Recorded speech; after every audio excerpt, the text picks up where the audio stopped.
Police investigators revealed the gunman's identity in the deadly Resorts World Manila incident last Friday. Jesse Carlos, a gambling addict with huge financial problems. This supports statements of the police that the attack had nothing to do with terrorism. Investigators traced events leading to the attack. They also reviewed security camera footage showing Carlos buying 3 liters of gasoline.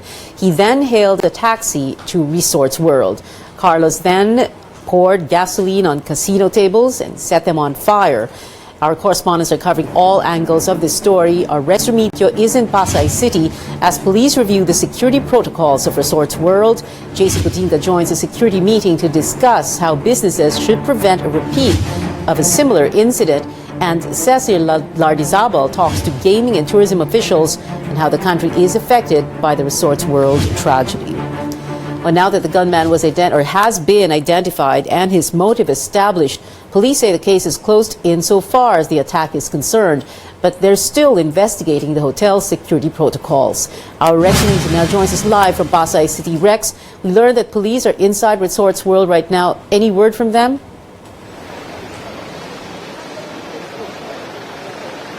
Police are now inspecting the interior of Resorts World Manila. Southern Police District Director Tomas Apolinario says they will trace the steps of Carlos from the time he got off the taxi until the 5th floor where he took his own life. And they're also investigating whether or not the hotel has a breach in its security. Police now consider the attack by gunman Jesse Carlos a closed case, but the Resorts World management is not yet off the hook. Authorities are shifting their investigation to possible security lapses on the part of the hotel management. Lapses that allowed Carlos to get past security and go on a rampage, resulting in the death of 37 people.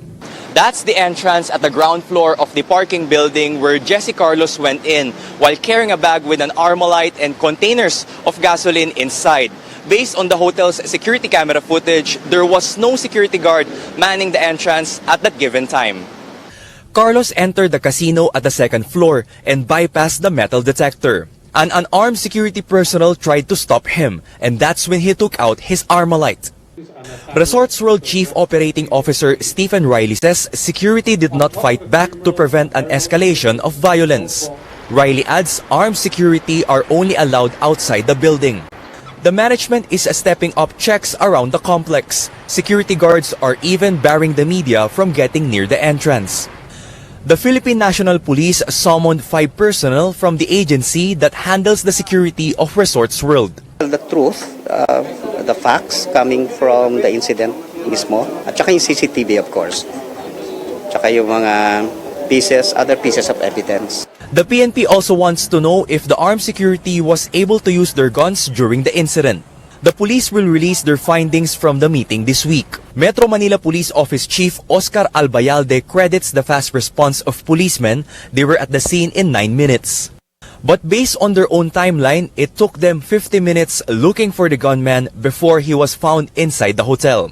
Albayalde explains the hotel was huge and they evacuated about 12,000 people at the same time.